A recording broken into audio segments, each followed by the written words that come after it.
জুলাই আগস্টের মানবতা বিরোধী অপরাধের অভিযোগে ক্ষমতাচ্যুত প্রধানমন্ত্রী শেখ হাসিনা সহ ৩ জনের বিরুদ্ধে বিচার শুরু হলো। মামলা থেকে শেখ হাসিনা ও আসাদুজ্জামান খান কামালের অব্যাহতির আবেদন খারিজ করে অভিযোগ গঠনের আদেশ দিয়েছেন আন্তর্জাতিক অপরাধ ট্রাইব্যুনাল ১। নাটকীয়ভাবে আজ এই মামলায় গ্রেপ্তার থাকা একমাত্র আসামি সাবেক আইজিপি চৌধুরী আব্দুল্লাহ আল মামুন হয়েছেন রাজসাক্ষী। বিস্তারিত জানাচ্ছেন জাবেদ আক্তার।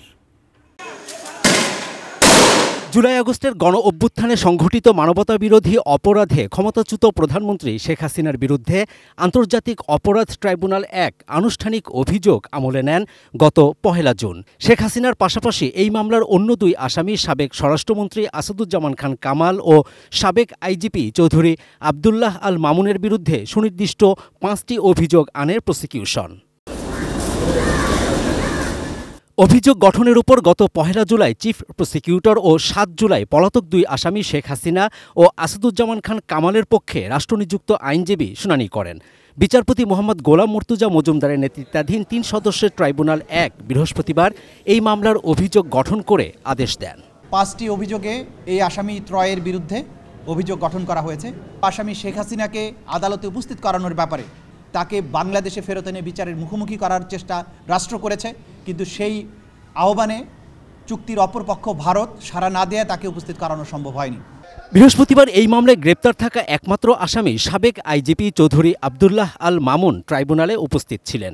তিনি তার দোষ স্বীকার করে রাজসাক্ষী হতে চাইলে ট্রাইব্যুনাল তার আবেদন মঞ্জুর করেন। সুতরাং আদালতের সুবিধাজনক সময়ে তার বক্তব্য উপস্থাপনের মাধ্যমে আদালতকে প্রকৃত ঘটনা এবং অপরাধ কারা তাদের মাধ্যমে কিভাবে সংগঠিত হয়েছিল সেই তথ্য উদ্ঘাটনে সাহায্য করবেন। এসি কেনার কথা ভাবছেন? ভিশন দিচ্ছে যে কোনো এসিতে 15% নিশ্চিত ছাড়। এছাড়াও থাকছে মানি ব্যাক গ্যারান্টি নিশ্চয়তা। বাংলায় বললে রাজসাক্ষী, কিন্তু আমাদের আইনে যেটা বলা আছে অ্যাপ্রুভার, সেই হিসাবে তার আবেদন ছিল, সেই হিসাবে তিনি গণ্য হবেন এবং তিনি এখন জেলেই থাকবেন। তার নিরাপত্তার সংকট হতে পারে, সেই নিরাপত্তার ব্যাপারেও আদালত যথাযথ আদেশ দেবেন বলে জানিয়েছে। তার বক্তব্যের মাধ্যমে যদি ট্রু এবং ফুল ডিসক্লোজার হয় তখন এটা আদালতের ডিসক্রিপশন অনুযায়ী আদালত তাকে ক্ষমা করতে পারেন বা অন্য কোনো আদেশ দিতে পারেন। এটা কমপ্লিটলি আদালতের এখতিয়ার।